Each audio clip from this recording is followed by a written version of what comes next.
অশোককে কেন মৌমাতি বলা হয়? একবার ক্লাস 5-এ পড়েছিলাম, তবুও মাধ্যমিকে 4 পাতা লিখেছিলাম, এখনো পারি লিখতে। আমি সাল মনে রাখতে পারি না স্যার। 1757-তে সিপাহী বিদ্রোহ, না পলাশির যুদ্ধ, আর 1857-তে সিপাহী বিদ্রোহ, আর 1947-এ স্বাধীনতা ছাড়া আমার কিচ্ছু মনে নেই। কোন সালে গ্র্যাজুয়েট হয়েছি সেটা সার্টিফিকেট দেখে মনে পড়ে।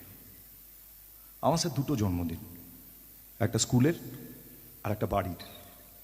স্যার মিনিট 5-এর মধ্যে আপনার ঘাড়ে হাত ছুঁয়ে সমস্ত টেনশন উধাও করে দিতে পারি আমি। বাবার মাথা ব্যথা বলে আমি মালিশ করে দিই স্যার।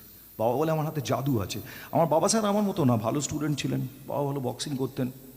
মা স্যার ক্লাস 7 পর্যন্ত এই করেছো ভালো নিঠুর, একটা গানটা দারুণ গায়। বাবার আফ্রিকা পুরো মুখস্থ।